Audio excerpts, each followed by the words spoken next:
శ్రీచక్ర Rajendra YouTube channel subscribers అందరికీ ఆంగ్ల సంవత్సర శుభాకాంక్షలు. మనం ఈరోజు యాతపాలెం, వైజాగ్ దగ్గర ఉన్న విశాఖపట్నంలో ఉన్న యాతపాలెం అనే గ్రామంలో ఇక్కడ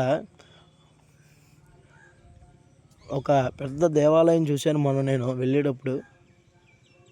ఈ యొక్క దేవాలయం చూసినప్పుడు అనిపించింది నాకు, వచ్చేసారి ఒకసారి వచ్చి మళ్ళీ దర్శనం చేసుకుందాం అని చెప్పి అనిపించింది.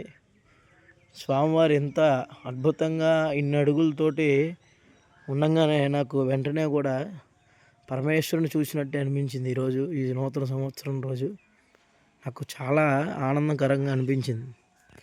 ఈ స్వామివారు ఒకరే కాదు, స్వామి, అమ్మవారు, వినాయకుడు, అలాగే సుబ్రహ్మణ్యేశ్వర స్వామివారు, ఇక్కడ చూడండి శివలింగం, ఎంత పెద్ద శివలింగం, అలాగే ఇక్కడ నందీశ్వర స్వామివారు. ఇలాంటి చక్కటి అందమైన ప్రాంగణంలో ఈ చుట్టూ కూడా కోనేరు ఉంది. భక్తులందరికీ కూడా స్నానం చేసుకోవడానికి కోనేరు మధ్యలో ఈ పార్వతీ పరమేశ్వరుల యొక్క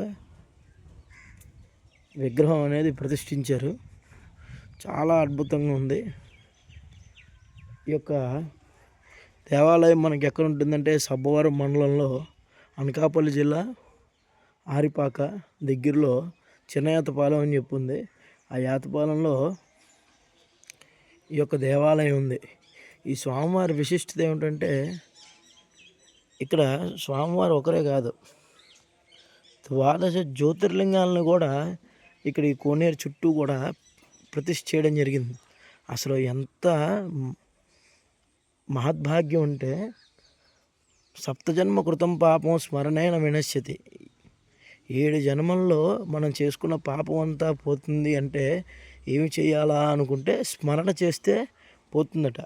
అటువంటి స్మరణ ఈరోజు నాకు ఈ యొక్క దేవాలయానికి రావడంగానే పరమేశ్వరుని చూసినంత నాకు ఆనందం కలిగింది. నేనే కాదు ఫ్రెండ్స్, మీరందరూ కూడా ఒకసారి ఈ యొక్క 12 జ్యోతిర్లింగాలను చూడండి, ఎంత వైభవంగా కట్టారు. చాలా చిన్నదైనా అంటారు చూడండి, చిన్న దేవాలయం కట్టినా అద్భుతంగా కట్టాలని. అటువంటి చిన్న చిన్న ద్వాదశ జ్యోతిర్లింగాలు కట్టినా చాలా అద్భుతంగా ఉన్నాయి. ఇక చూడండి, వీటికి ప్రతినిత్యం కూడా ధూపం దీపం నైవేద్యంతో స్వామివారికి పూజ చేస్తున్నారు. ఈ 12 జ్యోతిర్లింగాలకి, ఈ 12 జ్యోతిర్లింగాలు చాలా విశేషంగా అద్భుతంగా ఉన్నాయి. నాకు ఈరోజు పరమేశ్వరుడికి ఈరోజు నాకు తప్పనిసరిగా అనుగ్రహం కలిగిందని చెప్పి కోరుకుంటున్నాను నేను. ఎందుకంటే నూతన సంవత్సరం రోజు అందరూ కూడా పార్టీలకు వెళ్ళడం, లేకపోతే అక్కడికి వెళ్ళడం, ఇక్కడికి వెళ్ళడం చేస్తుంటారు. నాకు ఈరోజు స్వామి అనుగ్రహం నాకు ఈరోజు దక్కింది. ఎందుకంటే ఇటువంటి అద్భుతమైన పరమేశ్వరుడితోటి చూడండి, పరమేశ్వరుడితోటి కలిగిన జ్యోతిర్లింగాలు నేను ఈరోజు దర్శనం చేసుకోవడం నా జన్మ సుకృతం. కాబట్టి అందరూ కూడా ఈ యొక్క మన వీడియోలో ఈ యొక్క ప్రాంగణం లొకేషన్ పెడతాను, తప్పనిసరిగా కూడా అందరూ వచ్చి ఒకసారి ఈ ద్వాదశ జ్యోతిర్లింగ క్షేత్రాన్ని అందరూ కూడా చూడండి. ఎందుకంటే స్వామికి ప్రతినిత్యం కూడా అభిషేకాలు జరుగుతూ, అర్చనలు చేస్తూ చూడండి, నైవేద్యాలు పెడుతూ అత్యంత వైభవంగా వెలుగుతుంది ఈ ద్వాదశ జ్యోతిర్లింగ క్షేత్రం.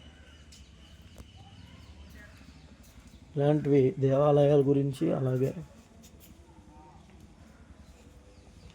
ప్రతి ఒక్కరు కూడా తెలుసుకొని, ఇటువంటి దేవాలయానికి, దేవాలయ క్షేత్రాలకి ప్రతి ఒక్కరు కూడా దర్శించుకొని ఈ నూతన సంవత్సరం నాడు అందరూ కూడా ఆయురారోగ్యాలతో ఉండాలని చెప్పి కోరుకుంటూ, మీ Srichakra Raja Nilayam YouTube channel. Please watching, thanks for watching. Subscribe friends, like and share and subscribe. ఓం నమ శివాయ. స్వామివారి సన్నిధానం అసలు నిజంగా ఎంతో అద్భుతంగా ఉంది.